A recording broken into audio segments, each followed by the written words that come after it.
As we look at the Wales changing room, much changed squad from the one that toppled Australia at the World Cup. 6 new faces in the starting 15. Dewi Lake, the captain. Chris Chinza's back alongside Dafydd Jenkins in the second row. Turnover Tommy Reffell back on the open side. And number 8, Aaron Wainwright, wins a 50th Test cap for Wales today. So a proud moment for him. But what's going through the minds of these players here ahead of this Test match in Sydney? Liam Williams, you see there in shot, giving a hug to young Archie Griffin there, who's on the tight head side for Wales this evening. Just his second Test match. He came off the bench against England and was injured his knee in that game earlier in the year, but he's back, and they have got some issues in the front row and at hooker. And in terms of the back line for Wales, well, Ben Thomas, big day for him. His first game in that famous number 10 shirt for Wales. Josh Hathaway, a debutant as well. What about Australia? Well, James Slipper, 135th Test for the loosehead prop, surpassing Wales. Gethin Jenkins is the most capped prop of all time. Taniela Tupou on the tight head. Jeremy Williams, the Western Force captain, he gets a start on debut. And number 8, Rob Valentini, one of just 3 Wallabies remaining who face Wales at Lyon at the World Cup in their starting 15. New Wallaby captain Liam Wright, their 7th skipper in the last 12 months. It's his first Test start. Jake Gordon alongside Noah Lolesio, overlooked by Eddie Jones at the World Cup. He's back in the 10 shirt for Australia. Look out for 22-year-old Josh Fluke in the centres, a Test debut for him. Tom Wright, the fullback, also missed selection for the World Cup last year. He's been brought back by Joe Schmidt. He's alongside Andrew Kellaway and Filippo Daungunu. And Tom Lynagh, as mentioned, on the bench, ready to make his debut for Australia. And Charlie Cahill, look out for him. He's, when he gets a chance, the Brumbies loose forward, has been a real standout in Super Rugby Pacific this season. So both these nations, historically proud rugby nations, of course, with a lot to salvage tonight and plenty to prove for the future. Pressure to perform all round. How long is too long before Warren Gatland and Wales end this 7-game losing run? They play a Test match in Australia for the first time in 12 years, and it looks like it's a tap on the backside from Dewi Lake for Aaron Wainwright, who will lead Wales out this evening on the occasion of his 50th Test match. Not a lot of time together for this Australian team, just a couple of weeks in camp since the Super Rugby Pacific season ended.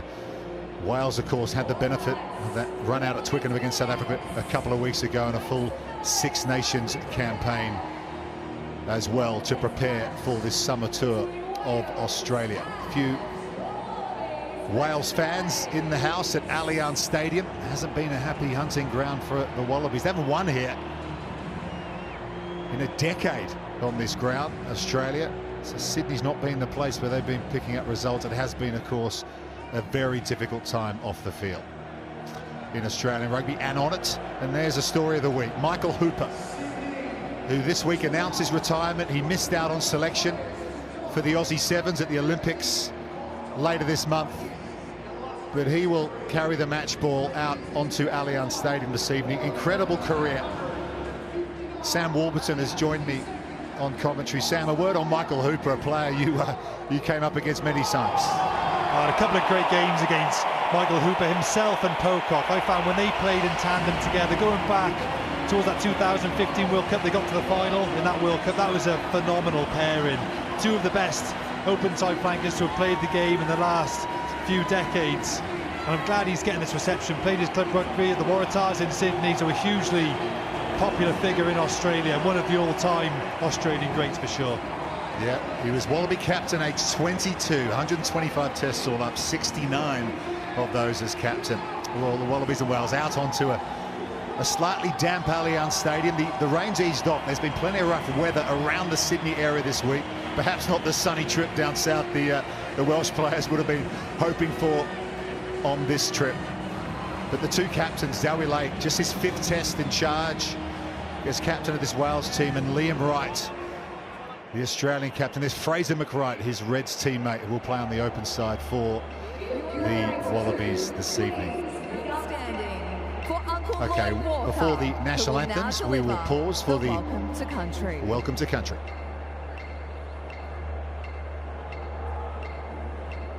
Number Naigang Lloyd Walker, Gamarine Daralanga, Gadagal Guru, Nuranayang. Good evening, ladies and gentlemen, families, players, our overseas visitors. In the open remarks in the local Aboriginal language of this area, I said, I'm Lloyd Walker, I'm speaking to you in Darrell, we're on Gadigal land. On behalf of the La Perouse Aboriginal community, our people, our organisations, I'd like to welcome you all here tonight. I'd like to pay my respects to elders past and present. Our people have been here since time began. Our community used to move between coastal Sydney and the Illawarra with notable identities of the 1800s, Billy Wentworth and Torres Tamara. Our people would hunt, gather, look after the land and the waterways until the formation of the New South Wales Protection Board in 1883, where all coastal Sydney Aboriginals were relocated to La Perouse to be out of sight and out of mind of the colony. 141 years later, and Sydney growing around us, we strive to stay on our traditional lands for the next 141 years and beyond. This area has significant cultural and spiritual connections to my people. Our people would gather to Tenure Park marshlands with other clans for events such as Payback, corroborees, and control battles. So once again, a warm welcome. Being a former Wallaby, I'm looking forward to the game tonight. Another battle. Nundawabi, go the Wallabies.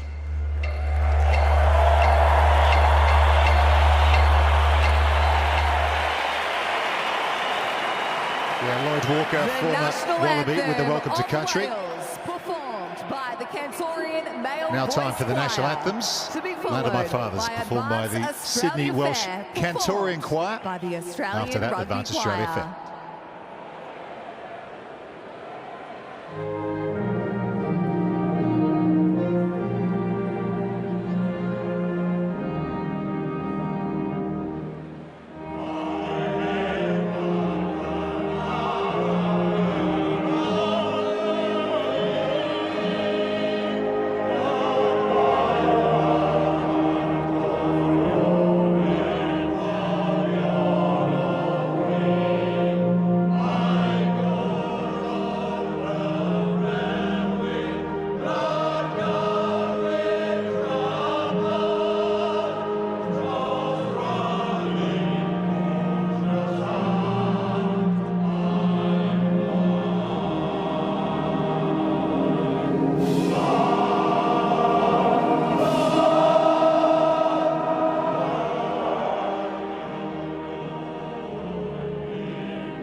Two rousing anthems. The first time Tom Lynott has sung that.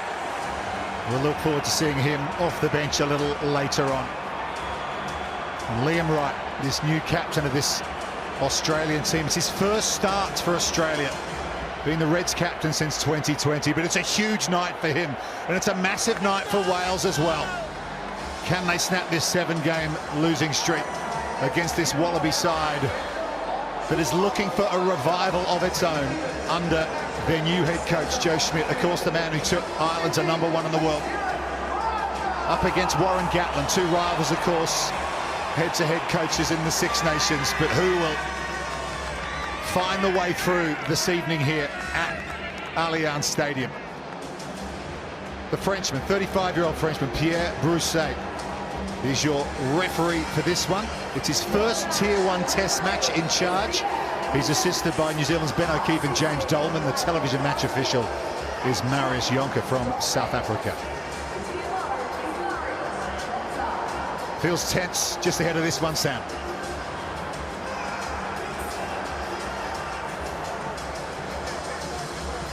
It does. It was interesting what you're saying about Liam Wright, and I think people are surprised when you get an inexperienced player at international level as captain. But I think what you want from your captain is to drive new behaviours, new mindset. And look, there's really experienced guys in that Wallabies team. Tom Wright at 15, Valetini at number 8, Tupou, a hooker, who will help with the decision making. But let's see what he's got to show this Australian squad. In that famous Wales number 10 jersey, Ben Thomas gets us underway in Sydney. Game 1 of a 2-test series. Will it be a Wallaby or Welsh revival? Australia bring it down safely off the kickoff. Jake Gordon, who was prevented from moving to Perpignan in France, held to his Australian contract with the first kick of the match, and it's a good one. He finds touch up near halfway. Interesting now, be the first shot for Wales from an attacking perspective. Will they want to attack, or will they want to play more field position?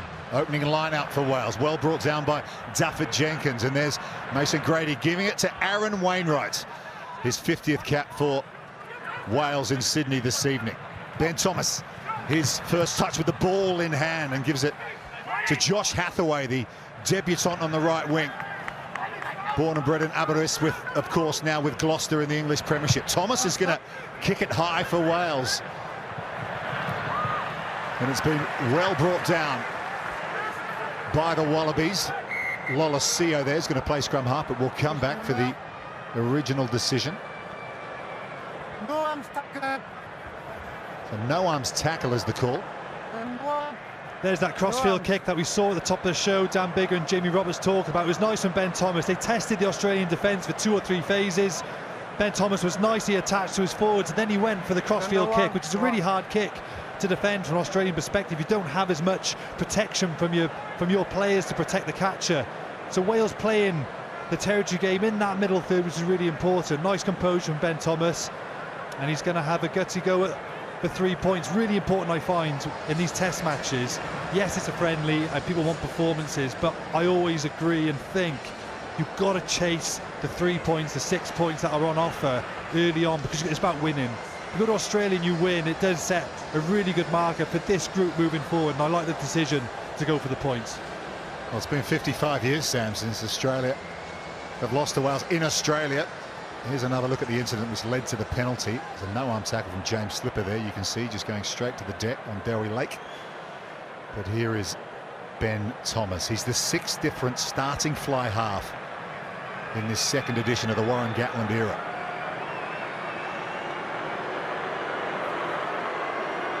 Difficult kick.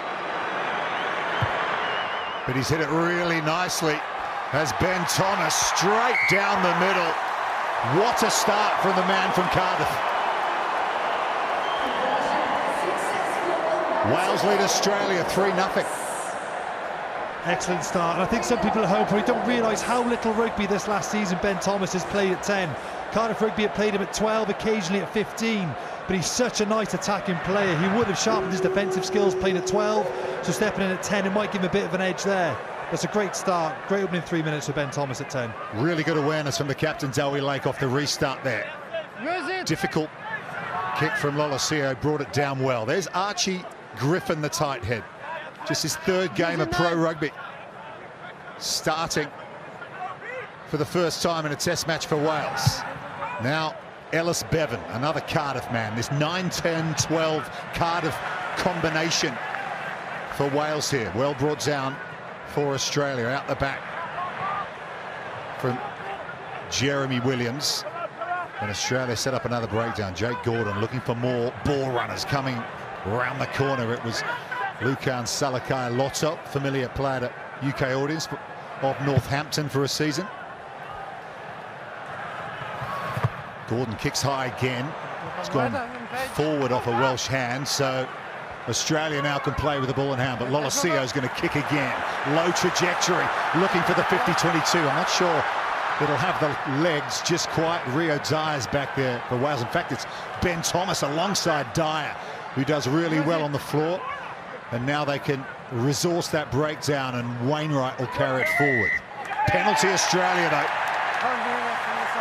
In from the side is the decision.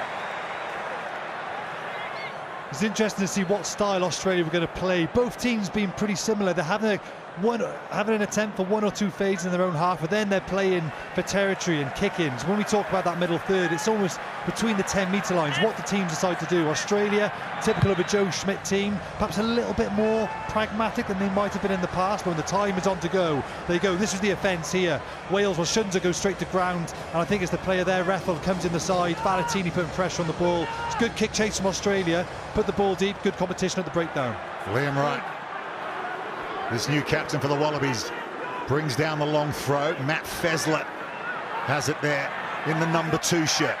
Gives it back to Gordon. Out the back from Paisami. Lolosio, quick hands. Kellaway coming in off his right wing. Advantage Australia. No clear release. And Australia have a penalty right in front of the post. It'll be interesting to see what they do here. Remember that match in Lyon at the World Cup? They gave up a lot of opportunities to kick at posts, and it hurt them that night. Yeah, Liam Wright just walked straight over and pointed to the 3. I know some people would like to see perhaps take a scrum or a tap and go or go for the corner, but I like how seriously Australia are taking this. Hathaway comes in, tries to shut off that final pass. Liam Williams comes in, takes man and ball, which is good. He gets back up and he comes through the gate. But that right hand there, which goes on the floor, and left hand, that's what the referee doesn't like. Not deemed to be supporting his body weight. You can put your hands on the floor if you're supporting your body weight, but it was deemed he wasn't supporting his body weight and he didn't release. Liam Williams competes very well at breakdown, but didn't get away with it that time. Noah Lolosio, who was a medical joker for Toulon during the Rugby World Cup last year after Eddie Jones omitted him from selection. But a straightforward penalty for him, and we are level 6.5 minutes through. I think that's what we want to see as a team, is when you get in the opposition 22, when you walk back empty-handed, it's quite deflating. So walking away with 3 points is good. On average, if a team can get 3 to 4 points on every entry in the opposition 22, you're in a good place. So actually a 3-point return is not bad. If Australia felt they had really good dominance at scrum time, they might have chosen to stay in, but probably a bit too early in the game to make those calls. Yeah, Australia averages 2.5 tries per game in 2023. That was one of their big issues. They just couldn't score many tries. They had their first points here of this match. 3-all. Both teams, you get the feeling at the moment, just working their way into this contest. Gordon's going to play it safe again and kick off the pace. It's another excellent kick from Jake Gordon, the Waratahs captain. I mentioned at the top he wanted to go to Perpignan in France. He had a contract in place. Australian Rugby says no, we're going to hold you to your contract until the end of 2025. Quite refreshing to hear that, actually, isn't it? And that's it. You're right. It's an interesting battle. Jake Gordon, 31, 20 caps for Ellis Bevan, 24 in his second cap. How the halfbacks marshal their team, not perhaps overplaying in their own half. Be really important to see how that plays out today. Tane Plumtree with good line-out ball for Wales. Hit hard was Owen Watkin, but he got the ball away really nicely to Wainwright. That flat pass from Thomas, just a bit too flat for Rio Dyer. Goes straight over the sideline.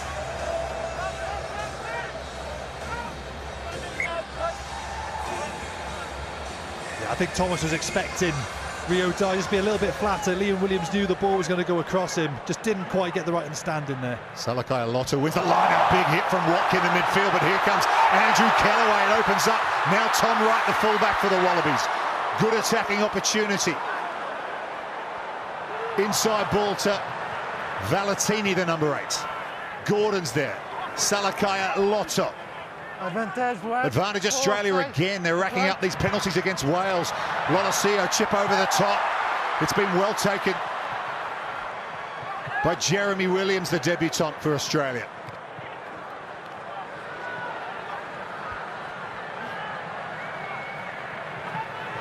Another good opportunity for the Wallabies here. James Slipper now puts the head down. Gordon.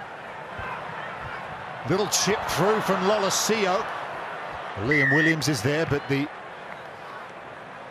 advantage was coming, or they're saying no advantage was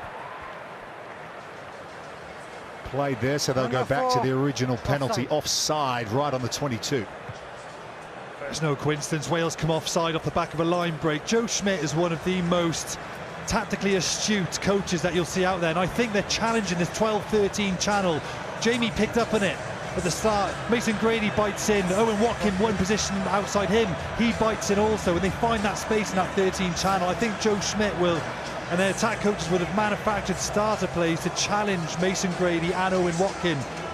Jamie Roberts picked on it in analysis when it was Wales played South Africa. There was a couple of mistakes they would have seen from that game.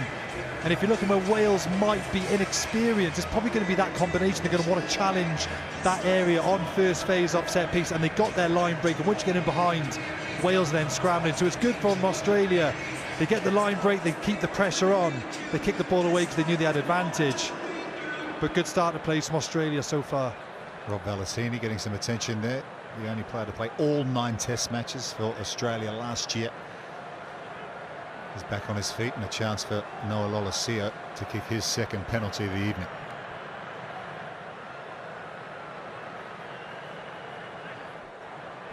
Lolosio has missed that one right from a very kickable spot.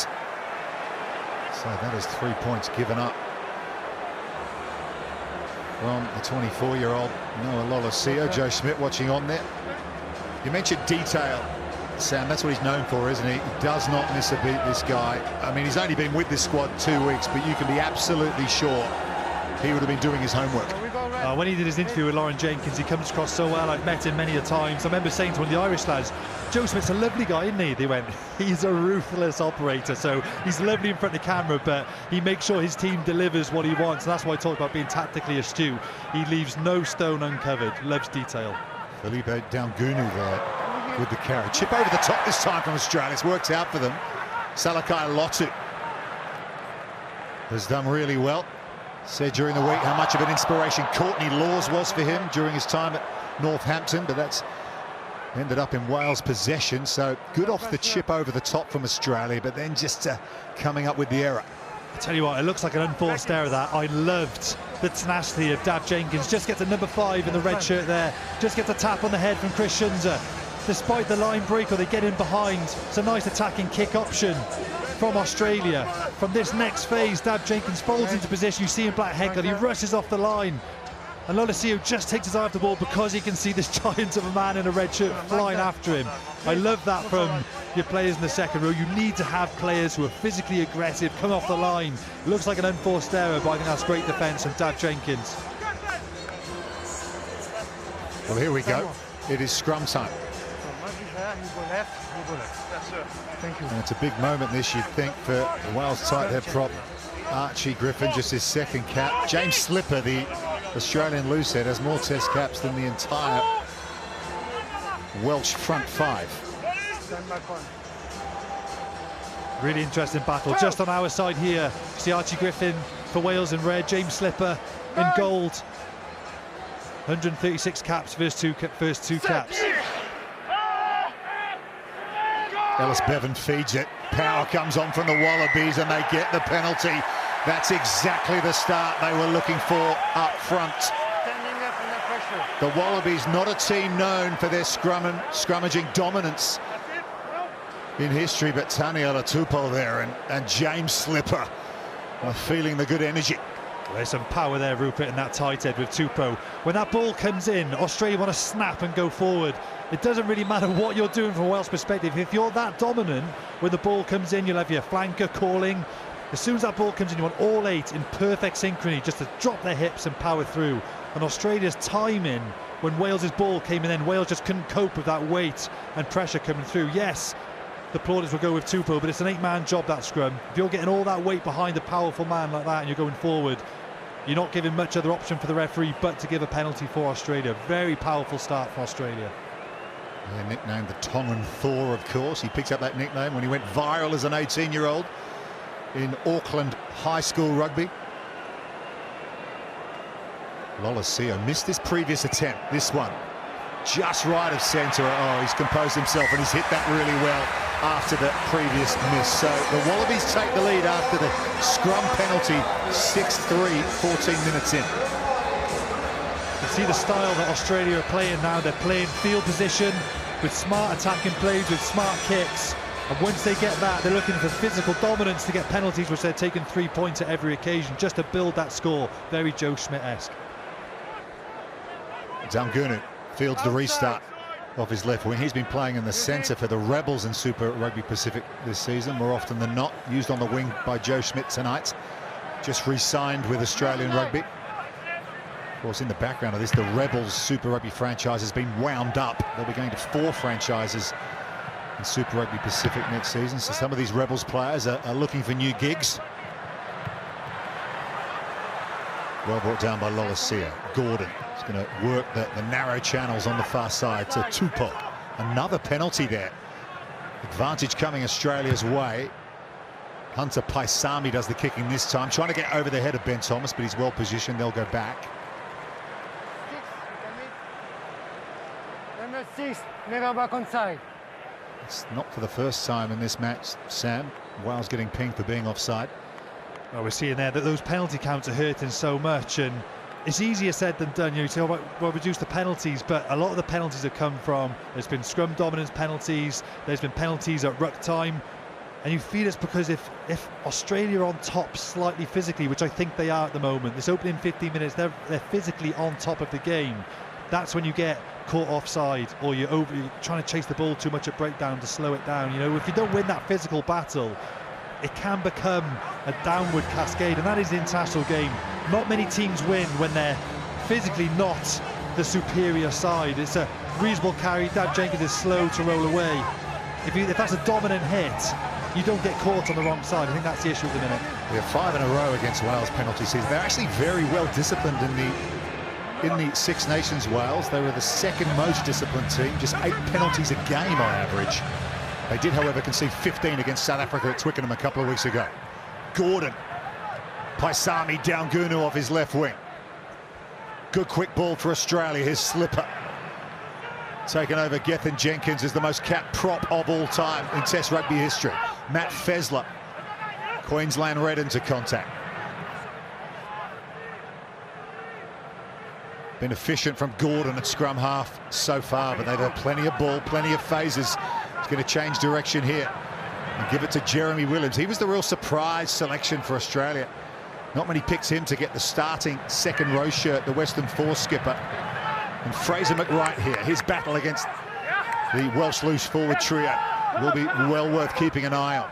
Chris Chinzer going in there for the tackle, and Liam Wright there with the carry. The captain, a sneaky inside ball from Gordon, but it was too hot to handle for Tom Wright, and the ball's gone forward, and then the penalty. Well, you had a really good competition from Chris Chinzer. You know, Australia were getting good go forward again, physically dominating. Chinzer slows down one ruck, and then that allows Wales to get into a bit better defensive positioning, and Plumtree comes up with a big shot. Not sure I'll have a look at a replay of this, but Australia tried to play a sneaky ball inside the ruck, and Plumtree just levels. I missed who it was. Perhaps it was James Slipper, that's why he's down. But that's what I mean. You get that physical dominance in defence, you get the ball back. Thomas will kick to the sideline. Concerns for Australia with James Slipper down.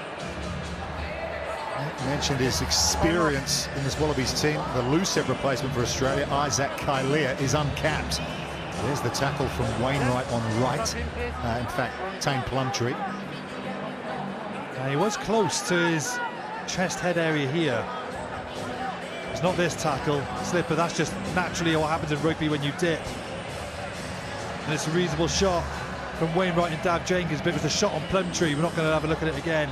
I think Wright's knees were touching the floor, he was sinking as a player. But I do like the aggression from the Welsh defence on that set. That was a much better set from Wales. That would be the messages that would be coming on. Looks like James Slipper is good to go, but here's what has been quite a rare attacking opportunity for Wales in this test match so far, and they're going to lose possession. It was Liam Wright at the front of the lineup, brilliant from the Wallaby captain. And here's Josh Fluke, his first test match for the Wallabies this evening. Combination with Paisami in midfield. Salakai Loto. Advantage again to Australia. Penalty comes, not releasing. That is 6 in the last 7 given in this match against Wales. There is too many infringements at this stage, 4 on the law, so you have to come back to this thing quickly, or one player will go to the bin. Okay, sir. Okay, offside and break turn attitude. Oh. Yeah. I mentioned referee Pierre Brousset. It's his first Tier 1 test match in charge. He's been climbing up the ranks through 7s and 20s. He's been assistant at the Rugby World Cup last year, but big night for him, and he's not missing much at the moment. Dewitt Lake, just with the underthrow on the line-out, which is what was a turnover, he puts in a brilliant shot in defence, and he gets back up on the ball, but the referee didn't deem him to be seen as releasing. Now he has the dominant shot and he wants to go on the ball. Maybe Wales just a bit too eager, they're getting a bit impatient. Recognise Australia's ball attention is very good, they're just desperate to get that ball back, and you are naturally, you want to get the ball back to attack. I think just a little bit more patience perhaps is required for Wales in defence. Another visit to the Welsh 22 for Australia. Valetini at the back. McWright coming around the corner is Taniela Tupou. Reffel with the tackle had to be made. Here's Valetini again. Wales have got to be careful not to give away another penalty here. Here's Matt Fessler. Gordon has to go in and help out. So Liam Wright plays scrum half, gives it to Slipper. Fraser McWright. This Move back. Reds complement in this Wallaby team. Move back. Liz Kiss, of course, now in charge of the Queensland Reds and Super Rugby Pacific. He's been helping out Joe Schmidt with his homework ahead of this one. They're almost there, Australia. Looking for the first try this series. They're over the line. Reffel shoves them back for Wales. Tupou now for Australia. And you will not stop Taniela Tupou from that far out. It is the Wallabies who have the first try of the series. That's an excellent try for Australia, making no secrets what they want to do with the opposition 22. Tupou there in shot with the first carry on the line-out peel. Then they back it up with Valetini, their second biggest carrier, and then it's just the alpha test. You can see the backs had no interest in playing that ball. They were telling their forwards to pick and go and play the power game. And then Tupou from 1 metre out. He's going to be so difficult to stop. Not many people can stop that man in World Rugby from 1 metre. But Australia just turning up the heat on the power, and Wales don't have an answer right now. It's the story so far. Wales conceding penalties, Australia taking advantage. And Taniela Tupou scores his 7th try for Australia. And a man that size, 135 kilograms, it was a real grass cutter as well. Got himself really low, and there was nothing that Jenkins and Chinza could do about it. Lolosio strokes that one through as well. So Australia dominant early here, leading Wales by 13 points to 3. He's had a big impact on this game so far, isn't he, Tupou, already? We've seen some of the scrum dominance, but even his carries, he's won penalty on his carries, because when he carries, Wales have to go so low, maybe no arms, chop tackle him, because they're so fearful of the threat that he has ball in hand. And obviously with his try there and his first phase carry, he's had a big impact on this game. Wales, of course, on this 7-match unbeaten run. They've only actually led once at half-time this calendar year. That was against England in the Six Nations. They end up losing that game by just a couple of points. And they're 10 down here as we're through quarter time in Sydney.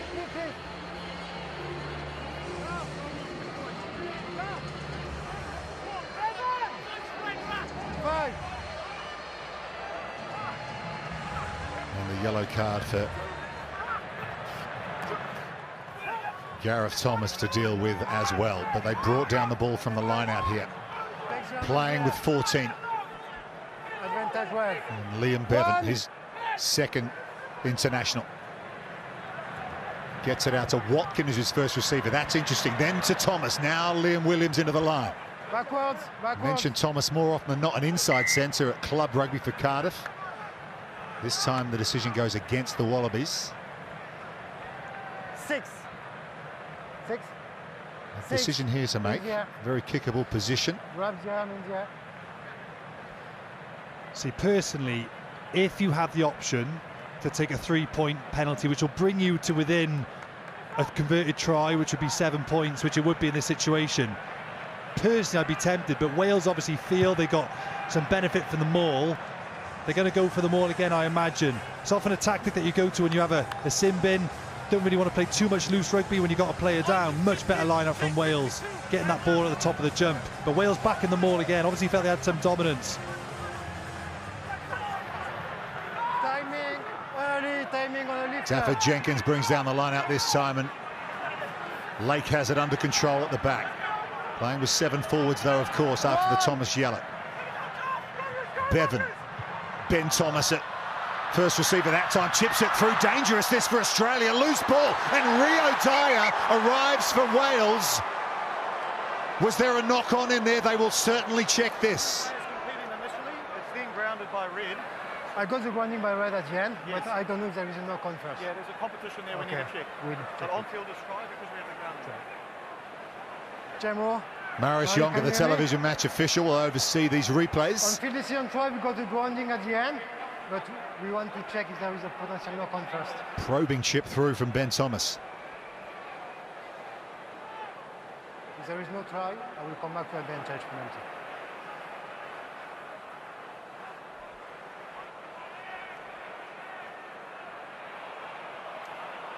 Now this is tricky because it looked like from first replay that it went backwards from Australia. I think what's going to be the important bit is, does Owen Watkins either play him early, or does his right hand, there you can see Owen Watkins' right hand, does it touch it and classify that as a knock-on? Don't move forward, knock-on, no try. Marius, agree?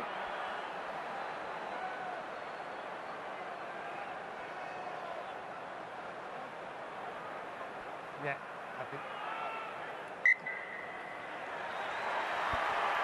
Yeah, knock-on is the decision. Unlucky Wales, they'll go Early drive.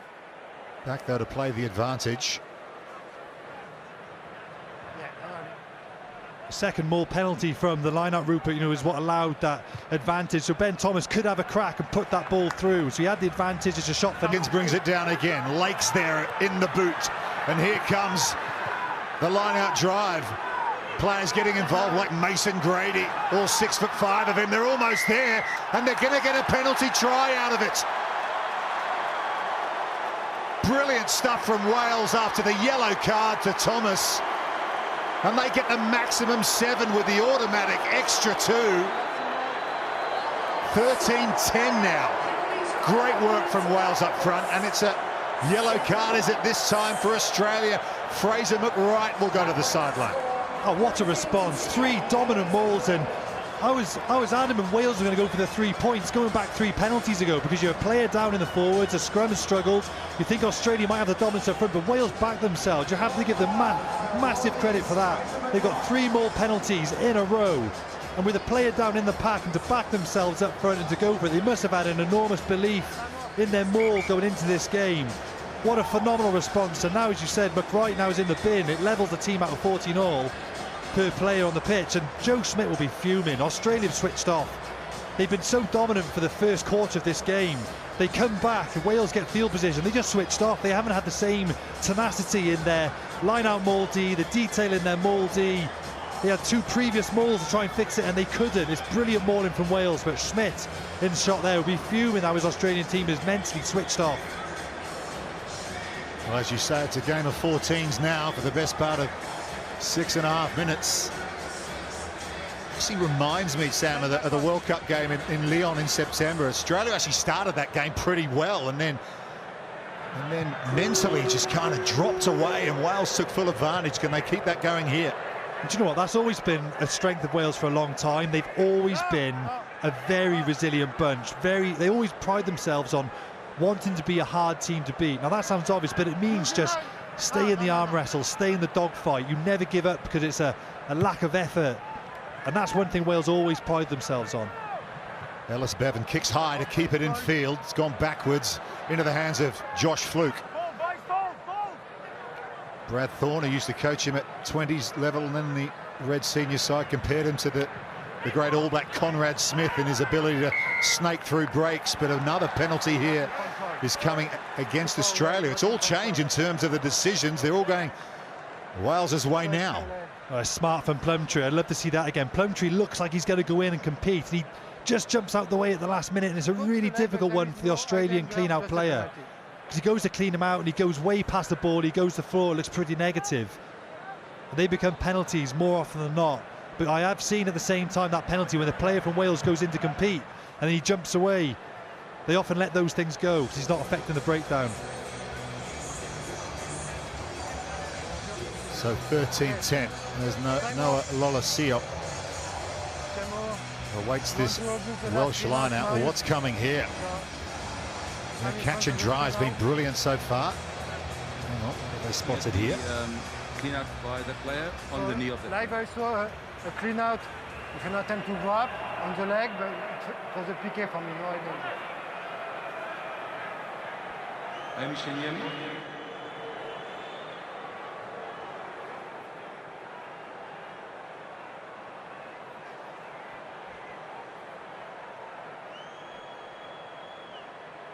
Yeah, this is the one, yeah. Attacking the lower leg, is that what they're looking at here? Yeah, so World Rugby really trying to protect, particularly the clean-out players. While the croc roller's gone, you want to protect the defensive player's knee. Look at Plumtree, and look at the arriving height of the Australian player. Does he go straight for his knee? Good call.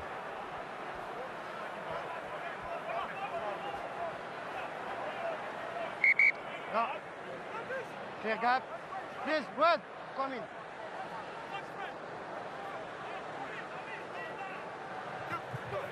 Lake throws the line out, but it's been turned over again by the Wallabies. At the front, not for the first time this evening. Lolesio kicks deep, but he finds Josh Hathaway. And he's overcooked that as Hathaway, the debutant for Wales. And they'll come all the way back from where he kicked that for an Australian line-out. Yeah, just overcooked it. I quite like the decision, but Australia have got two fullbacks in place there, so two players covering deep. You want that ball to go over that player to make him turn, maybe go towards the corner flag a bit more. But it was great line-out defence, wasn't it, from Australia? Being a typical forward, looking at the set piece, but Australia are getting up and competing very well and making it very hard for Dewi Lake to hit his jumper. Yeah, Liam Wright, the Australian captain, targeting this Welsh line-out.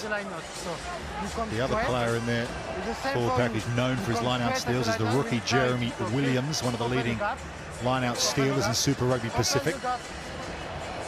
They always have great athletes, Australia, don't they? And their forward pack, you know, very good athletes, where the ball carriers are getting up off the ground. Fesler's been overthrown. Slipper actually does really well, and Gordon scoops it up and lays it back for Lolesio. Salakai Lotto. Good tackle from Lake on him. Slipper's there to play scrum half this time.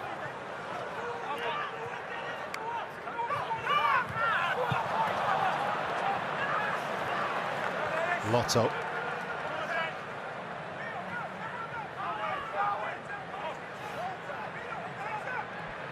Lolesio. Tupou leaves it behind, it's gone forward, and Mason Grady has it for Wales. Ellis Bevan kicks in behind Kellaway. Kellaway, once of Northampton Saints. Back to Daungunu. Hurried clearance.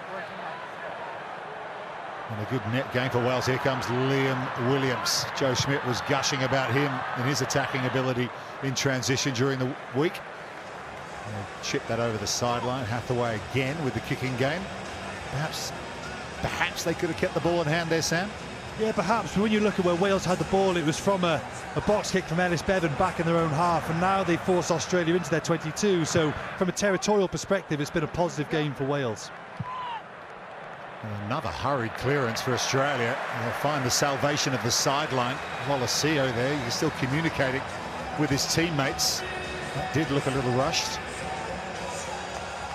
2:40 to go on the Gareth Thomas yellow card. 5.5 minutes for Fraser McReight, still playing a game of 14s here. Again, they look for the line-out steal, Australia, but Wales have it. Thomas to Watkin. Hit hard in midfield. That was Kellaway, the right winger, coming in on defence. Here's Dowie Lake. Double tackle on him. Lotto and Wright, and Australia have won the ball back. Lotto flings it back to Paisami. He dabs it through.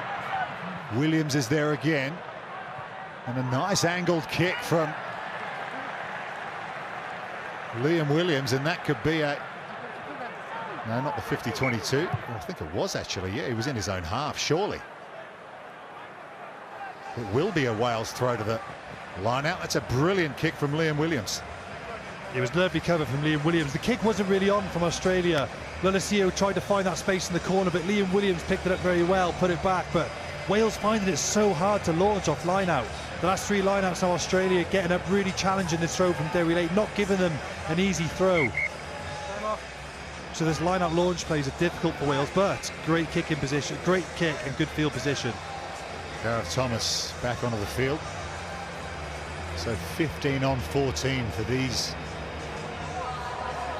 phases of play for Wales.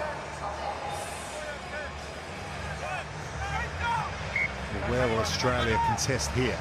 Lake to throw. Jenkins goes to the front and wins it at the front, the Exeter man. Hathaway getting involved, but that's been knocked forward by Dowie Lake. It was a good tackle. Lukan Salakai Lotto getting the pats on the back. Good shot from Salakai Lotto. Wales going for the shift drive. Their previous 3 drives where they got the try, they kept it straight. So a shift drive is when you have the ball, the line-out catcher catches the ball, he gives it to another pod, and then Wales broke out again, probably thinking Australia were going to try and hit it to stop another dominant drive in maul. So just a bit of variety in their attacking play. There was a good shot where he dislodges the ball from Dowie Lake. Key carrier for Wales. I'm sure Australia identified him as one of Wales's key ball carriers in that pack. If you stop Dowie Lake going forward, he'll stop a lot of Wales's go forward from their pack. See the Wales replacements getting warmed up. Hugh Bennett, the head of physical performance of this Welsh team. And a defensive scrum here for Australia. Cracking start from them. But Wales with that penalty try found their way back, and Australia still playing with 14 here. And they're looking for a clean exit.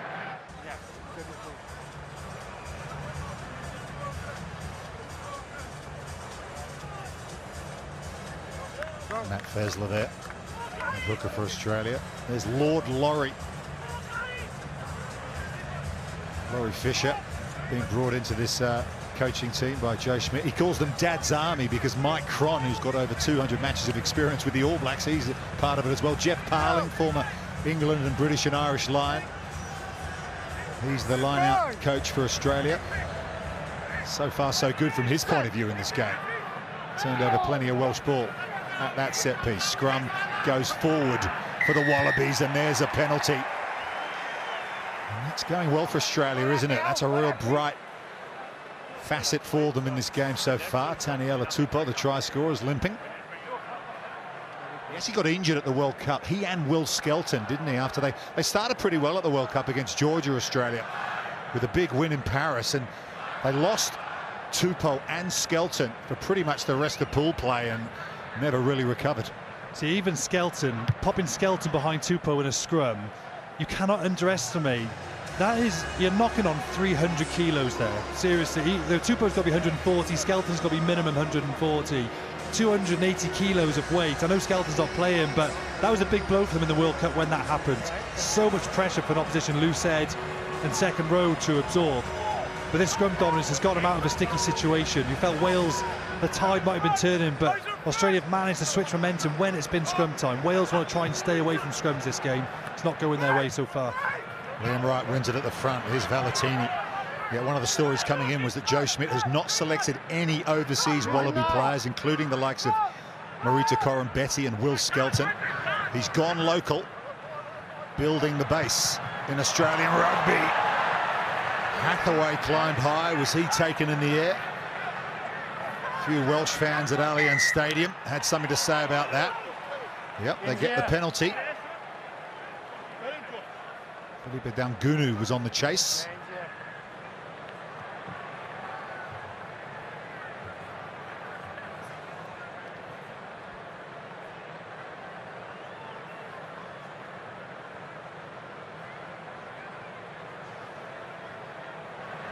So Ben Thomas, it'll be fascinating to get the thoughts of Dan Biggar at half-time on his performance so far in that 10 shirt. Here's the incident. He gets up well, Hathaway. It's really hard when you're stuck under that ball and you're not really coming onto it. Dagunu's got a big run up, he can probably get a bit more height, but he's gone for man and ball there. Just lacks a little bit of composure, Australia, when the momentum has swung their way. They're just giving away that penalty to let Wales back in the game. Chinza wins the line out that time. Here's Wainwright again, his battle with Valetini. Price of admission alone there. 2 Warriors at number 8. Australia looking again to force the turnover in the tackle, and they've done exactly that.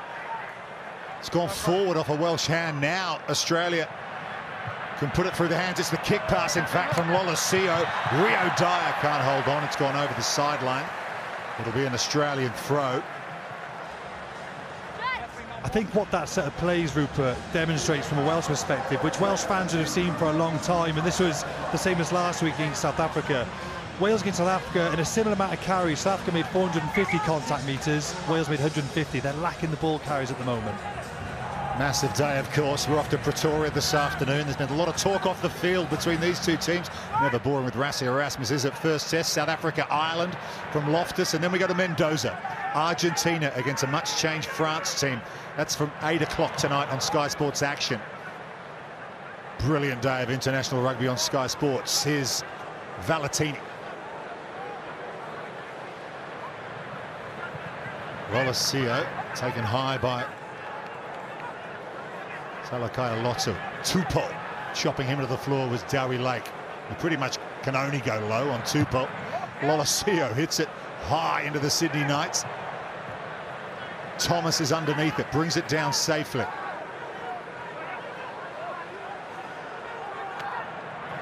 Tane Plumtree,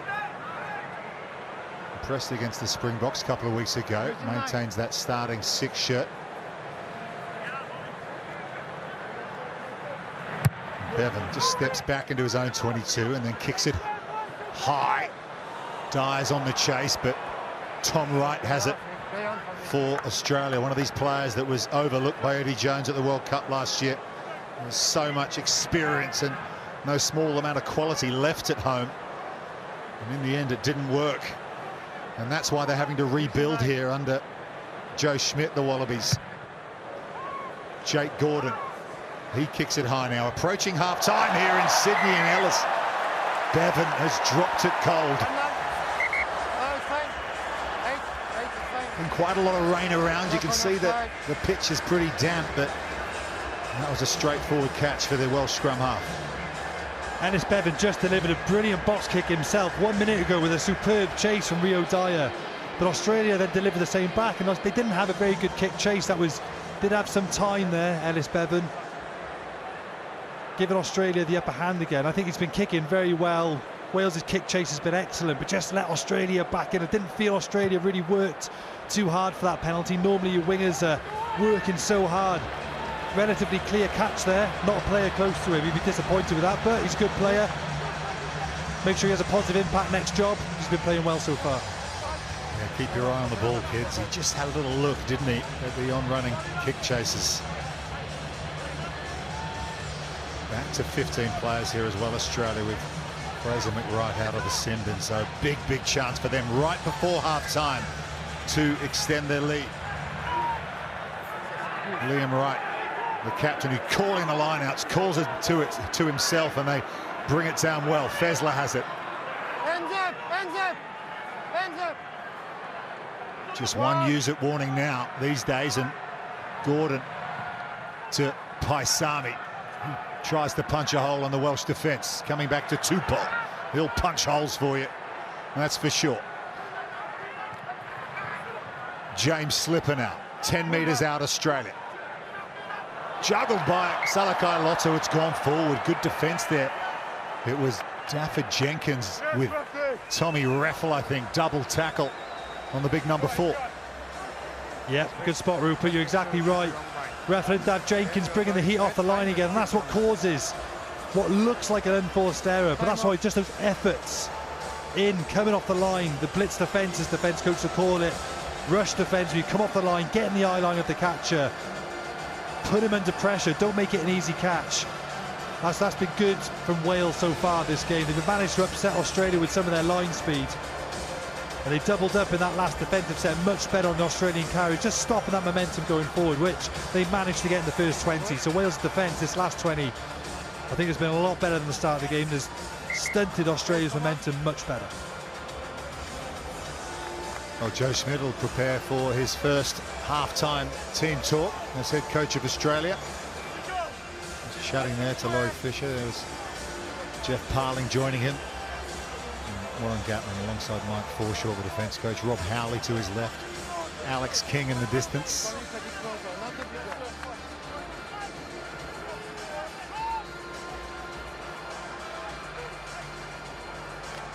So final minute of this first half. Wales will just look to get out of their red zone here.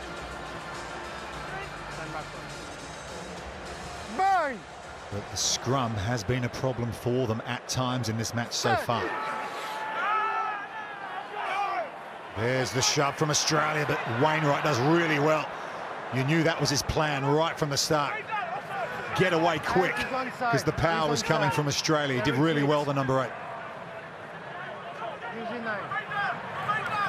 Talby Lake just managing the clock here now, just a few seconds to wind down. And here's Ben Thomas as the siren goes for half-time. He will put it over the sideline, and the players will go to half-time, separated by just 3 points here in Sydney, a try apiece. Taniela Tupou for the Wallabies, the penalty try for Wales, just the one penalty goal, the difference. 13-10 Wallabies over Wales at half-time.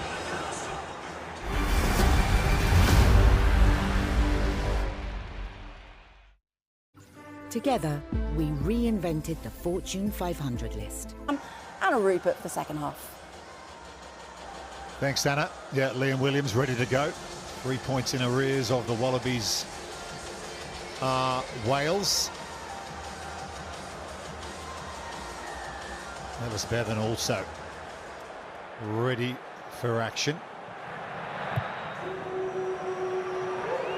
And there has been a couple of changes for Australia. Angus Blythe makes his test debut. He comes on, and Alan Alatoa in number 18 there. You can see him at the bottom of the frame. Brumby's captain.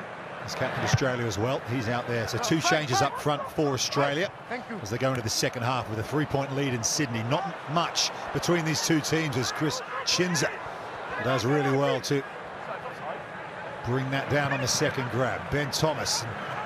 Dyer getting involved on his left wing. Here's Liam Williams to Josh Hathaway. Chips it back in field behind Tom Wright. He gets there first. It'll be an attacking scrum to Wales. Lively start to the second half. Very lively. We were just discussing at half-time, looking at the stats, there's been one offload all game, and Chunza gets an offload away. Wales can then play to space and get to the width, because Australia don't manage to get the defensive width and line speed that they want. Wales go to the edge. Nice kick from Hathaway just to pop it in, try and keep the ball alive, and because Australia have taken it back, Wales now get the ball back. It's a key part of Josh Hathaway's game, actually. I saw him score a hat-trick for Gloucester against Saracens in the Premiership earlier this season. One of them came from a chip and chase. He really does like that. That was more intended for the players in field, but yeah, good energy from Wales here early on in the second half, but this is a concern.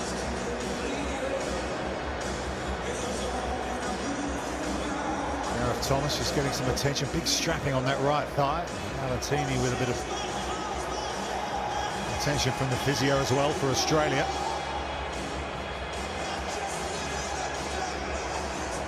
That looks like a dead leg from Gareth Thomas. When you have a big pad on the side of your quad there, it's often protecting the dead legs. You don't want another impact on that, because it'll obviously stiffen you up. Naturally, a lot of front rows only played the 60 minutes. Wales probably want to get 50-60 out of him before they make changes.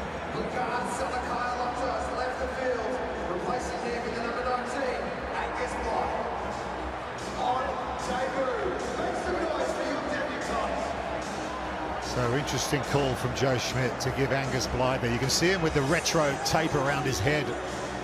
So you've got two rookies in the engine room for the Wallabies for this second half.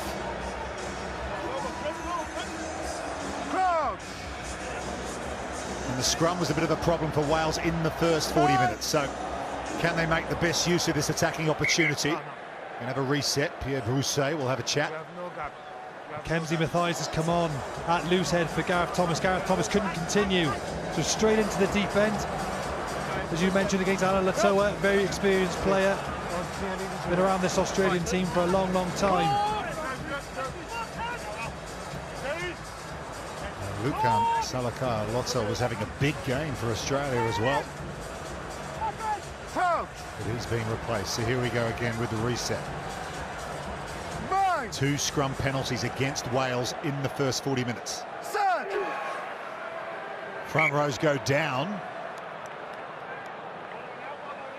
And we'll go again. You mentioned it in the first half, Rupert, you can't take another scrum if there is a free kick, and I like it because we're seeing now, you know, two scrum resets. A reset on average, you're looking at 30 seconds. When the referee blows his whistle to when the ball comes out of the next scrum, it's a minimum 30 seconds. I think that's a really good law change that World Rugby have added, trying to speed up the game, because on average if a game lasts 35 minutes, ball in play, if you can reduce 2 or 3 reset scrums, that's an extra minute and a half of play, an extra 5% of rugby that you can watch. So I think it's a good call that. I want to see as fewer reset scrums as possible. Well, this is the third attempt at this scrum. Wainwright off the back for Wales. Josh Hathaway put over the sideline by Daugunu.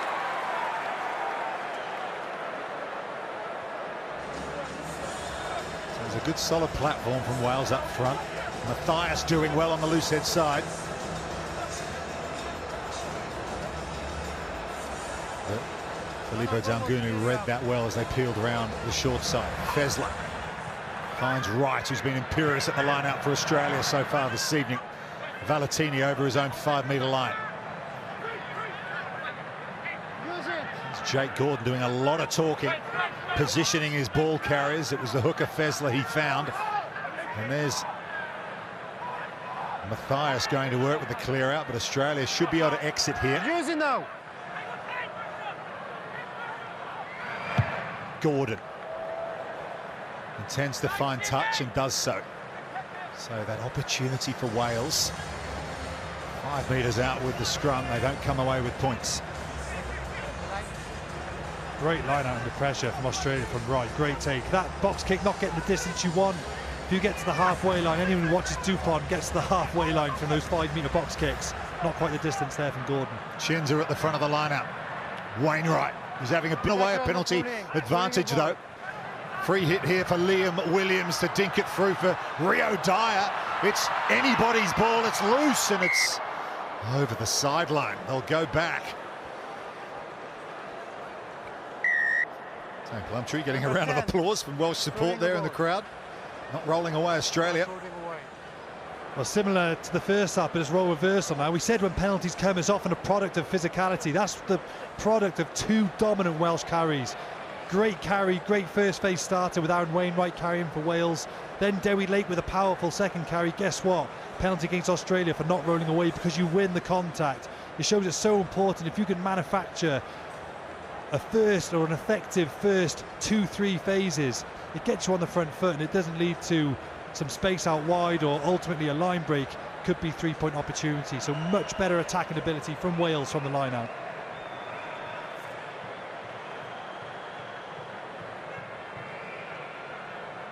So another opportunity here for Ben Thomas. He's had a composed match so far to level the scores here in Sydney. Conversation between Rob Howley and Warren Gatland. They look pretty relaxed.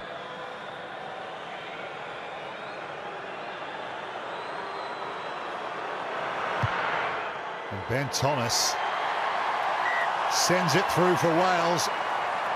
We are level 13 each at Allianz Stadium. Yeah, I think Rob Howley will be happy with how the attack has been in this first half. You know, getting to space early on, showing a bit more dominance in the carry, getting some better post-contact meters in some of their starter plays, and it's opened the field up for Wales. You'd be happy with the start in the second half, Rob Howley. Liam Williams can't pick up the bobbling ball, and it's an attacking scrum here for Australia. Just what you don't want after kicking points at the other end. You just want to bring the restart down and go again. It was an awkward one.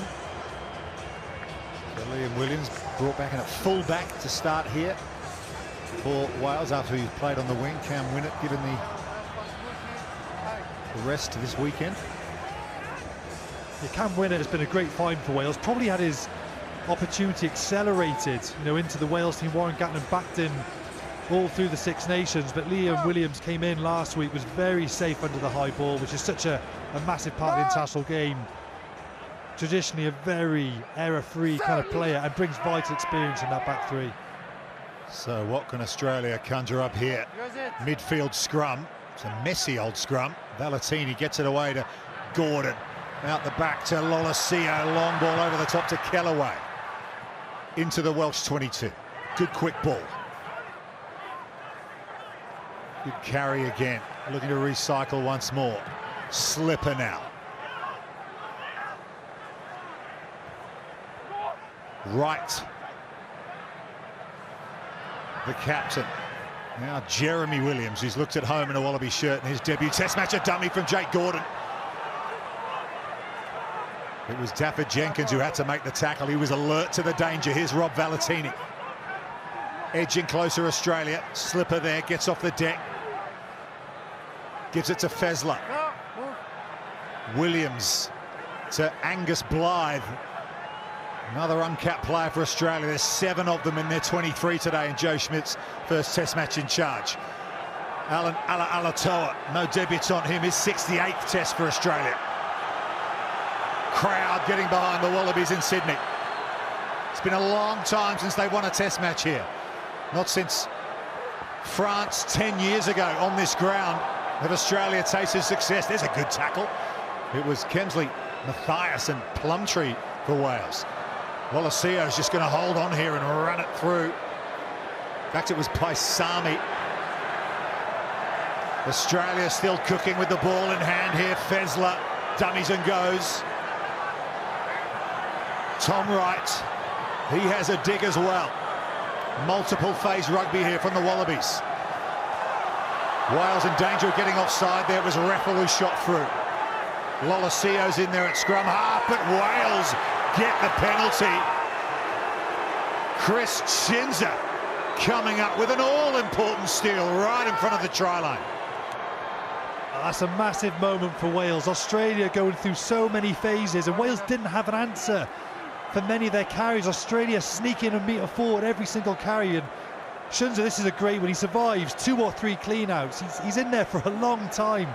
The referee hasn't given those jackal penalties very easily today. You've got to be in there for 4 or 5 seconds, survive 2 or 3 clean-outs. Chinza's been sniffing around this game. He's been there a few times. But to bail Wales out of that situation on the 5-metre line is absolute gold dust. Great impact from Chinza. Yeah, he missed the Six Nations. He had broken his foot, was recovering, had a bit of a setback. But Warren Gatland, thrilled to have him back in the reckoning. And a bit experimental as well. You know, he's been playing all his rugby for Exeter, either wearing the 6 or 7 jersey.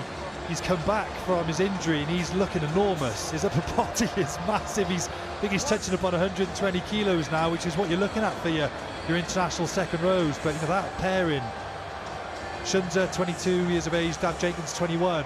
I think Wales are keeping a really close eye on those two, because that could be a second row partnership to carry Wales forward for some amount of time.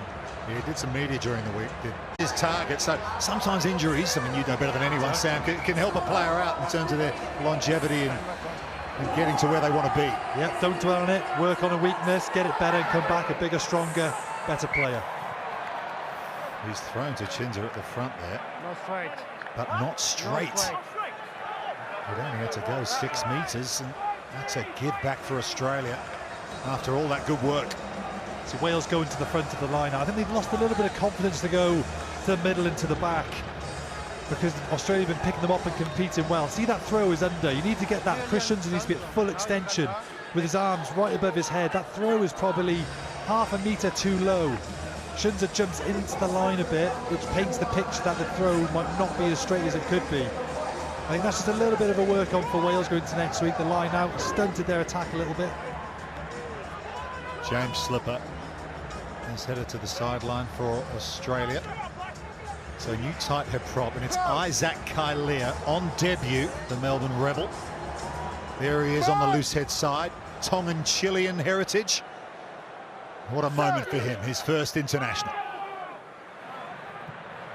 Gordon.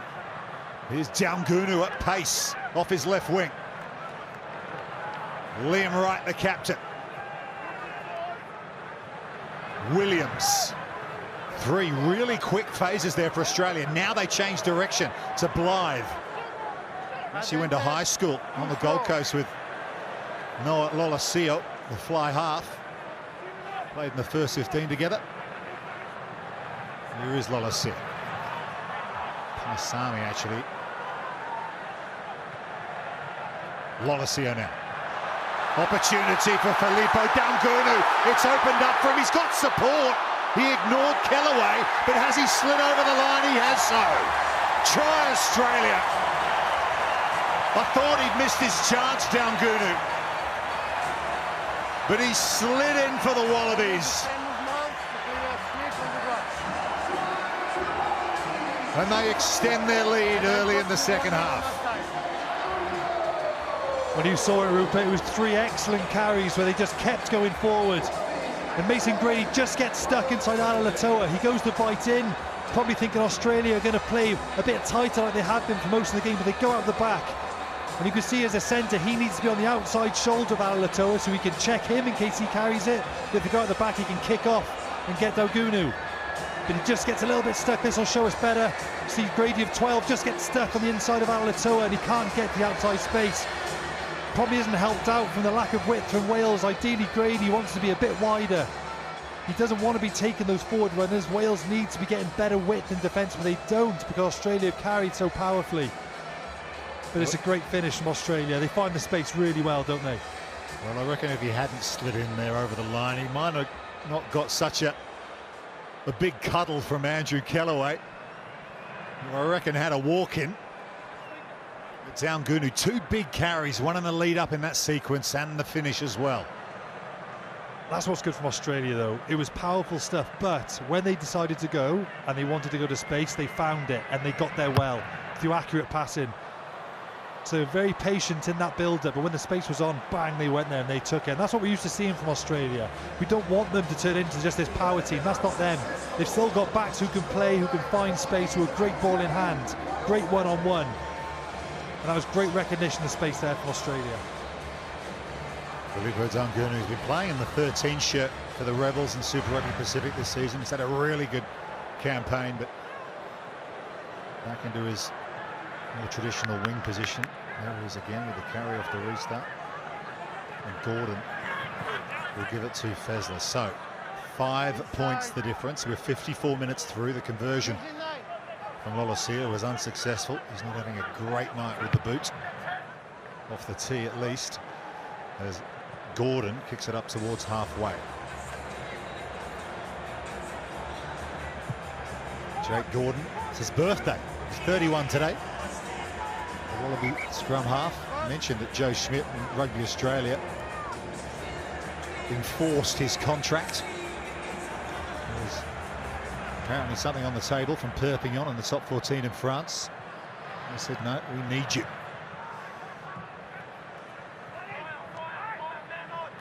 Ellis Bevan to Thomas to Williams. Derry Lake out the back to Ben Thomas again. Kicks. Wipers style. Long and angled into the corner. It's a good one. It found grass. That's what they're aiming for. Australia don't find touch. Keep it in field. And here's Ben Thomas again. Wainwright. His 50th Test match, and look at him go. Just got his heels clipped by Jake Gordon, and he's lost the ball on the floor. Try-saving ankle tap, perhaps, from Jake Gordon for Australia. Wainwright was through, it looked. Australia hurry the exit, and now Josh Hathaway. Here he goes, the Gloucester man. Australia look for the turnover, but it's a penalty to Wales. Not supporting their own body weight. It was Angus Blythe who had a nibble.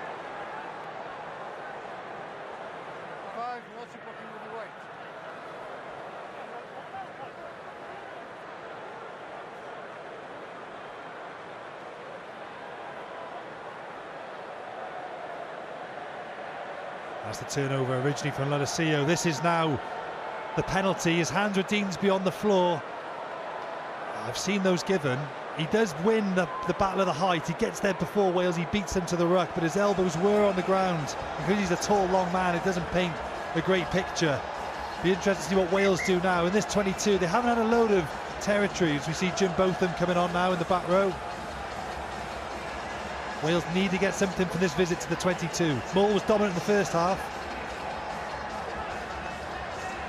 Yeah, Jim Botham out there, of course, his granddad Beefy did amazing things just across the road at the Sydney Cricket Ground from this stadium. Many an Ashes series, but here come Wales, looking to level the scores with a try. How about this for another drive? And they're over the line again. This Wales line-out drive has been absolutely first class, and it's Jim Botham who's only been out there for a few seconds, and he has a try for Wales. We're level. Oh, it's smart from Wales. Watch how they come around the right-hand side. Australia think they're going to go straight again. They've showed lovely variety in their attacking maul. They went round the back in the first half. They went straight for the first three, then they went round the back. This one, they go to the front. They come down, they shift it to the front. Australia don't have the players there to defend it. And Wales have too much momentum. Only a penalty is ever going to stop that, but it's great maul variation from Wales. They've mixed up where they've attacked Australia, moving the point of attack. We're going to look at something. I've missed it, Rupert. Let's have a look. Yeah, was there someone in front of the ball, perhaps? That's the only thing it could be. Obstruction, maybe.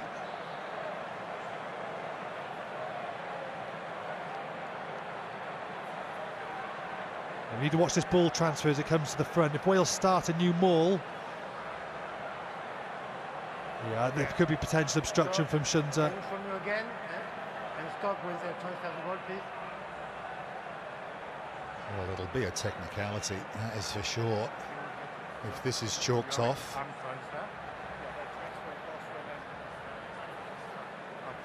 Yamota, look at this, because he looked pretty happy.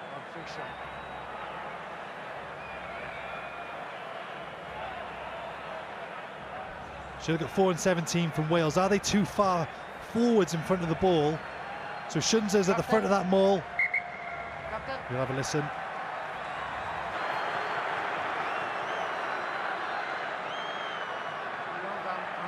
There is no connection to the jumper, so it's obstruction. Penalty against you. No try. No try is the decision. Warren Gatland doesn't look impressed, needless to say. Neither Jonathan Humphreys in the distance either.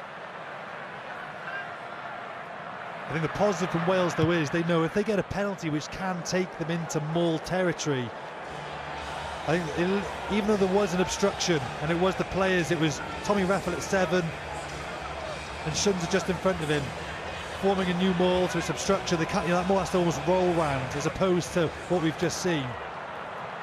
Shunza tries to make up for that missed try with the line-out turnover, but Australia have it.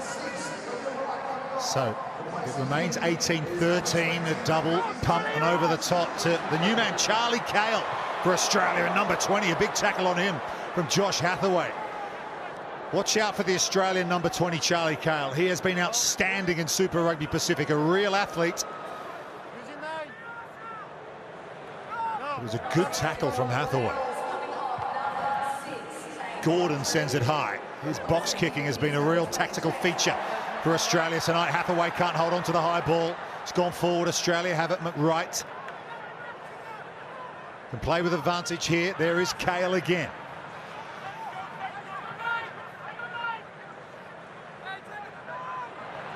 Chinza just holding on to the scrum half there, and you can't do that if you're involved in the ruck. He knows what he's done straight away. He's frustrated because you're coached to make that ruck a mess. You make the tackle, you get up, you try and counter-ruck through. But when you're in the heat of the moment, you're trying to fly through and you're looking towards the ground, it's very difficult to have the awareness to know that it's a 9 in front of you and not perhaps a forward player who's joining that ruck. I think Shunza realises when he puts his hands on him, it's probably the number 9, it's not an opposition second row where somebody can drive through. He gets up, he tries to get through. He can take out the first player, but he probably thinks that number 9 is a forward attached.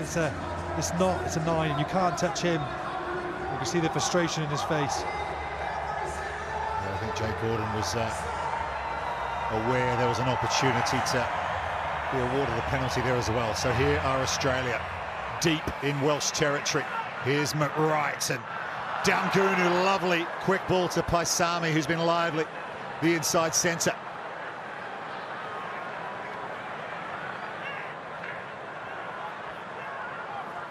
Their reload has been real quick at breakdown time tonight, Australia. Valetini. Fessler has a look, open side.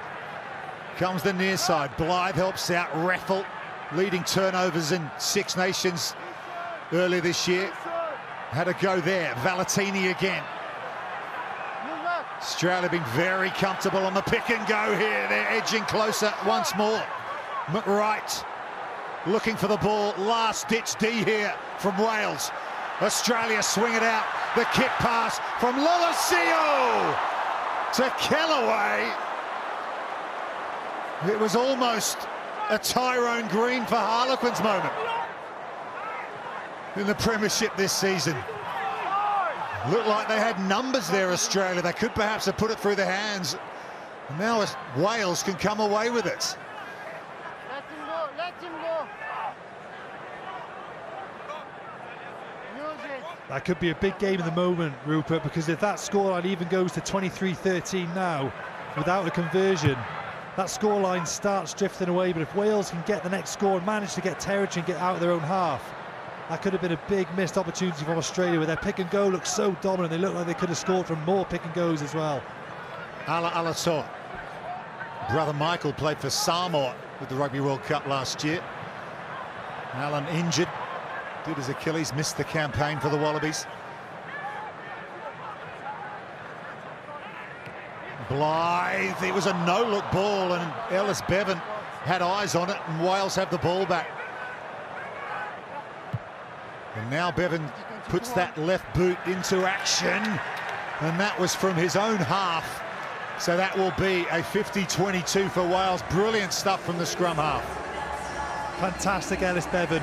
He gets in the passing lane and he has a great blitz defence. This is the crossfield kick first. Just a metre too long, isn't it? It's great recognition. Like you said, we saw that at the start of the last season with Tyrone Green at Harlequins, and Ellis Bevan blocks off the pass, and he knows that there's no one at home because Wales have turned it over, so he puts in the kick straight away. 50-22, and now that moment's even bigger. What a massive turnover and a missed opportunity potentially from Australia. Huge swing and momentum right now. Dafford Jenkins lifted high. That was okay, says the referee. Reffel was onto it. Bevan, a couple of mature moments from him in the last few minutes, and just his second test match, the 24-year-old from Cardiff. Watkin at first receiver in midfield. He's got Grady with him. Bevan's there as Kellaway tries to rob it back. Wainwright, Ben Thomas. Archie Griffin's there to help out. Here's the replacement loose head, Matthias, hit by his opposite number, Kalia. That's gone forward though as well. And Fraser McWright, Valentini, with a bit of help from the debutant Kalia doing the business there. Good defence from Australia. Good double shots, wasn't it? Well, here we go. It's Tom Liner who makes his test debut for Australia. He replaces Noah Lolesio. Another proud moment for the Liner family. Of course, brother Lewis, big bro, made his test debut for Italy in the Six Nations, and of course the Wallabies all-time point scorer in history, Michael Liner, will be watching on, feeling very proud right now. I think people just assume that, you know, if you're an international or ex-international, that if you have a boy, he's just going to make it. You know, you don't see it that often. There's not many times you get particularly great players like Liner to have two sons to come through and play international rugby. It's an exceptional feat, really. And it's, you know, congratulations to the Liner family. You know, what an amazing achievement. Yeah, Tate McDermott's out there, who will play scrum half, former captain of this Wallaby team. So you've got experience alongside the rookie Liner. And Liam Williams has been replaced by Nick Tompkins. So there'll be a bit of a reshuffle in the back line for Wales.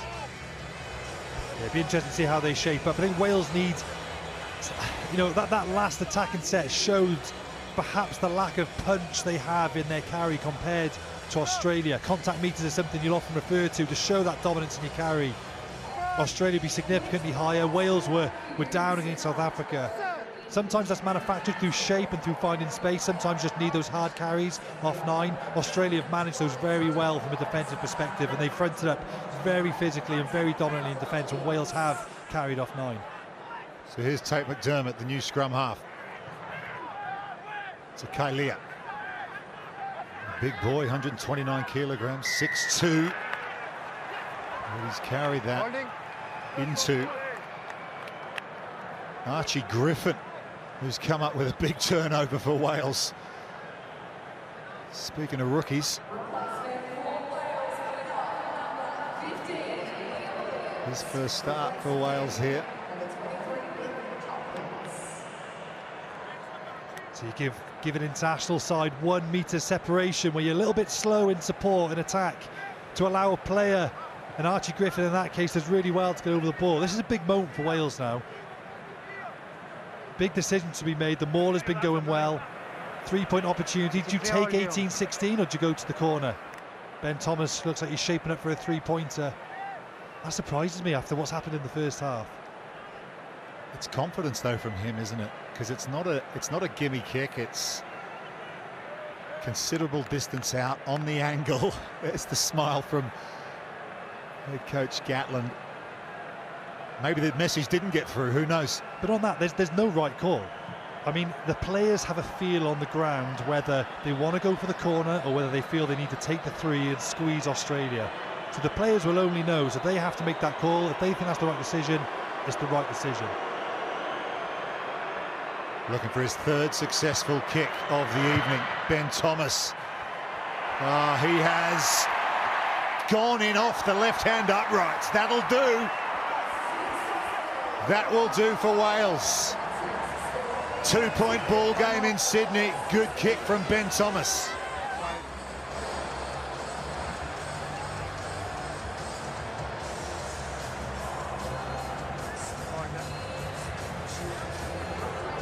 Well, if you take the option at posts, you've got to make sure you nail it. He's done exactly that. Another change for Australia. Billy Pollard's out there at hooker for Matt Fessler. And Corey Hill is on the field as well for Dafford Jenkins. Corey Hill, who's playing in the 4th division in Japan at the moment. His first selection for a few years. I mentioned a reshuffle with Liam Williams going off. Mason Grady out on the wing where he plays a lot of club rugby for Cardiff. As Nick Tompkins goes into inside centre. There he is in the 23 shirt, Tompkins. Here's Tom Lynagh. Short ball to Tom Wright, but he's knocked it on. Wales kick it ahead, but out on the full. So should go back for the Wales scrum here if we went forward. Oh, that stays in play. Australia in a bit of trouble there. Another good defensive set from Wales, forcing those unforced errors. It looks unforced, but Tompkins does well again to get up. Big defensive player for Wales, Tompkins, in years gone by. Really good understanding, very aggressive in that area of his game. Forces the turnover. Just under 36,000 in the house tonight in Sydney. The offload from Valentini, it was intended for Tate McDermott. So again, Australia lose possession. Just clarification, because Wales kick the ball forward, they lose the advantage for the knock on from Tom Wright. So Australia threw the line out, but no bother in the end for Wales. They got the ball back. Here's Bevan, who's having a very good game this evening. Tom Lynagh brings it down for Australia. He was hit by big 6'5" Mason Grady, and here's big 6'5" Rob Valentini. Mentioned he played every test match for Australia last year. Now Charlie Cale. Charlie Cale's actually come on for the captain, Liam Wright. Corey Hill's in trouble. Just this side of the ruck for Wales, number 19, clinching his arm off that big carry from Valentini. Deep kick from Australia. Well fielded by Bevan and Hathaway. Long ball down to Tom Lynagh. Now Tom Wright. He's been brilliant for the Brumbies in Super Rugby Pacific. He's been making line breaks all season long, and here he goes. What a score! Tom Wright.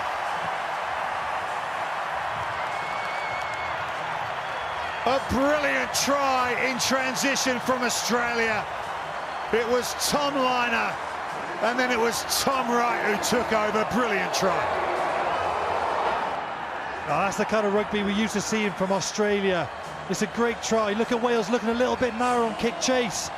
He just wins his one-on-one battle with Tompkins, just steps to his outside. I think Tompkins is slightly weary of Kellaway coming back in on that switch, but Tom Wright does so well.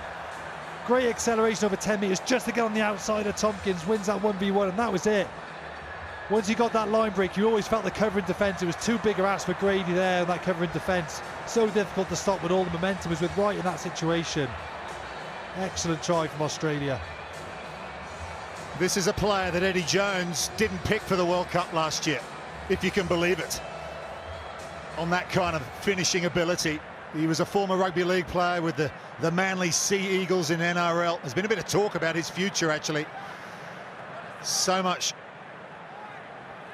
competition for players across codes in Australia, but what a try that is. And Tom Lynagh with his first points for Australia. A chip off the old block, and Australia looking good in Sydney.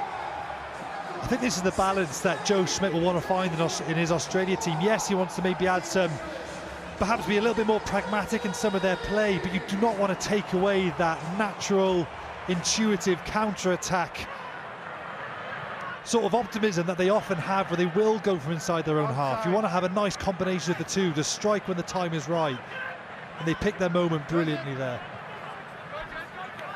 Another story of this game is all these debutantes or players with just one or two caps. How good they've been on both sides, Sam, in this test match. You look at that conversion from Tom Lynagh, like he's been doing it for years, and here he is clearing the ball up to Hathaway, intending to keep it in field, trusting their defence, Australia. Nick Tompkins hasn't been at his very best for Wales in international rugby in recent times. Off the bench, looking to make a difference. Now Ben Thomas is going to chip it over the top. It was intended for Hathaway. Rio Dyer's on the chase as well. Well fielded by Billy Pollard. The Brumby, the replacement hooker, just his second cap. Use it. And here's Isaac Kalia. Use it 9. So 25-16. Inside the final 10 minutes here. McDermott. Fix it, but Wales have the ball and an opportunity now for Hathaway. Ball in two hands, couple of steps, well read by Josh Fluke. Good hands as well from Dowie Lake. Pass was behind him. So it feels like Wales need to score next and need to score pretty quickly. Here's Owen Watkin. No, you have the ball. Don't do that, eh? Shinza. Double tackle on him. Now Australia were at the counter ruck. Fraser McWright, who's a fine jackler for the Reds in Australia, didn't come away with it there. Thomas out the back to Wainwright. Now Tompkins. Watkin to Grady. Good tackle. Andrew Kellaway put him over the sideline. Textbook bootleg stuff from Andrew Kellaway. It's good hustle at the breakdown for Australia to slow it down, and I think if Grady could have his time again, probably just want to try and stay in field, just try and build the phases. There's well Kellaway to usher him towards that touchline to get the line out back for Australia, but Wales need to really try and stay in touch there, try and put more pressure on Australia. They're finding it difficult in their attacking phases, Wales, to really stretch this Australian defence. All changes for Wales. The captain Lakes leaving the field, and Kieran Hardy's on for Ellis Bevan, and Sam Costello has replaced Ben Thomas at fly half. There's the replacement hooker Evan Lloyd with his first touch. Now Tompkins drifts inside Liner. Australia look for the steal. Kellaway does get around, doesn't he, the right winger. Now Hathaway to Grady, who switched wings. Having been put over the sideline by Kellaway over on the far side. Corey Hill there, he's shaken off that knot, carries it forward. Out the back, Tompkins, this is good from Wales. Here's Dyer to Wainwright, drifts inside, beats one Kellaway. 7 minutes to go in Sydney. 25-16 Australia lead. Watkin, lovely step. Can't get away from the second. Here's Sam Costello. Indoors to Reffel, but he's absolutely nailed by Hunter Paisami.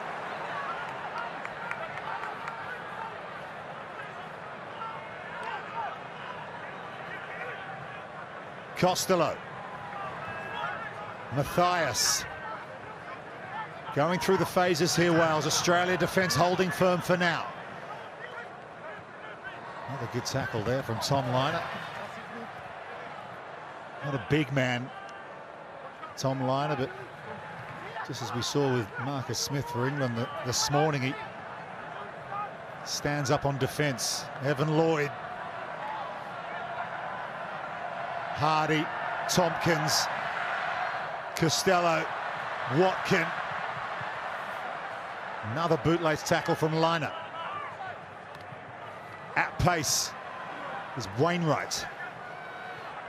Hardy, Costello, chips over the top, it's for Hathaway. Hathaway can't quite reel it in. Feels his arm was taken away. It's a knock-on in goal. They're calling it a knock-on in goal. I love the energy that Costello has brought and the shape to Wales' attack. That's by far Wales' best attacking shape in this game. They're not beating Australia for power when they carry off 9, but on that set, they've got runners off 10. They're playing balls out the back. Much more decoy runners, and they're beating Australia there through deception. Much better attacking set from Wales, getting into shape nice and early. Didn't score, but big positive signs there from attack from Wales. Well, Archie Griffin has played 74 minutes at tight head prop for Wales, replaced by Harry O'Connor, the Scarlet. Time ticking away for Wales, and a massive hit coming in. It was Blythe for Australia. You can hear the impact through the effects mics on that one. 5 minutes to go. 25-16. Kieran Hardy, Costello, Watkin, little stutter step, Valentini's up to it. Costello again, Hathel, it's in the hands of James Botham. Denied a try earlier from the line-out drive. Matthias again, he's been good off the bench, Kemsley Matthias. Heavy tackle coming in on Tompkins.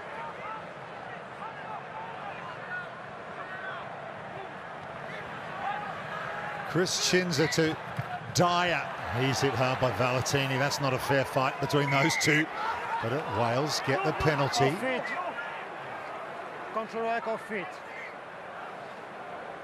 Off feet at the breakdown is the call. He's thrown his weight around a bit, Valentini, this last 10 minutes, isn't he? Costello taking the ball right to the line and getting some shots from him.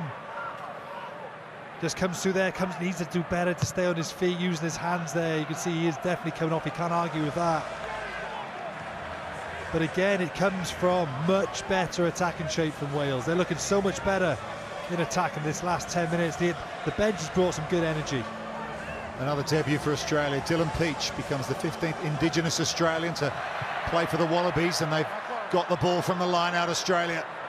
Here is Peach with his first touch. Former Aussie 7-star, went to the Olympic Games in Tokyo.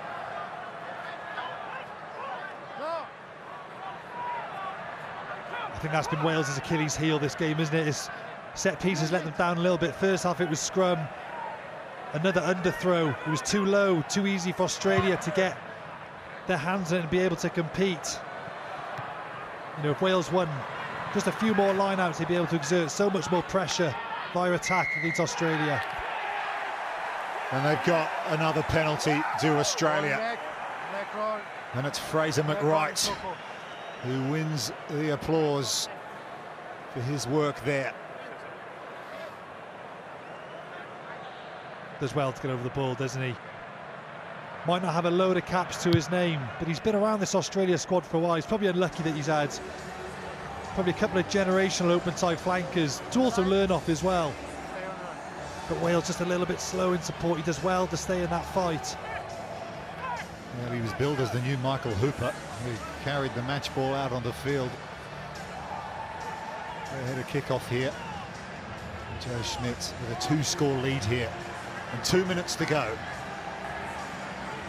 We'll be looking for his players to see this one out and start his reign as head coach of Australia with a win. They won just 2 of 9 test matches in 2023 against Georgia and Portugal at the World Cup. Did Australia.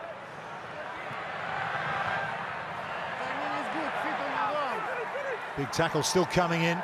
Peach and Paisami. Costello to Hathaway. He'll remember this evening, no matter the result, his first test match for Wales. Here's Corey Hill. His first selection in 3 years. And they got a penalty here and they can do no more but go quickly, and that's exactly what Hardy does. Pops it up off the deck to Evan Lloyd. Evan Lloyd runs slightly high into contact and Valentini stops him. Oh, Hathaway comes away from that breakdown, clutching a wrist or a hand or something. Tompkins. Final minute now. Watkin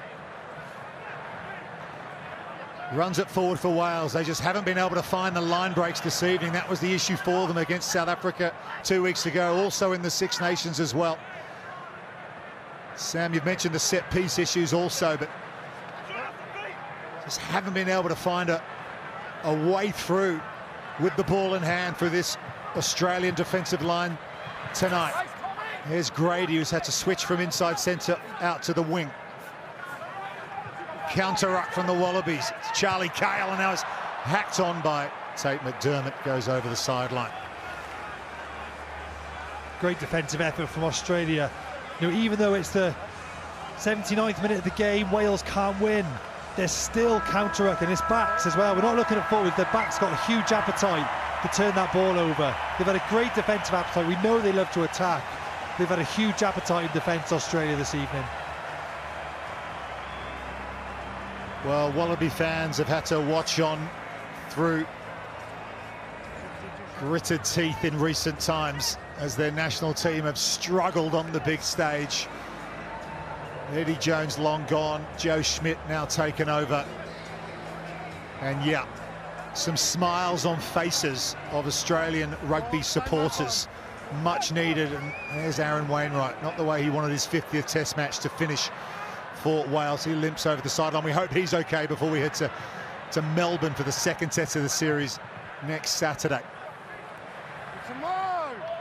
Looks like Hathaway's okay, having come away from that previous breakdown with a sore hand, but Australia have turned the ball over in contact, and that will bring this one to a close. The Wallaby revival is underway. Joe Schmidt has won his first Test match as head coach of Australia. Wales had their moments, but it's handshakes all round for the Australian coaching staff. They start this two-Test series with a win in Sydney, a place they hadn't won on this ground for a decade. 7 players on debut for Australia, and a new captain as well. Liam Wright has led them to a first win in charge. Wales will come again in the second Test. They had their bright moments.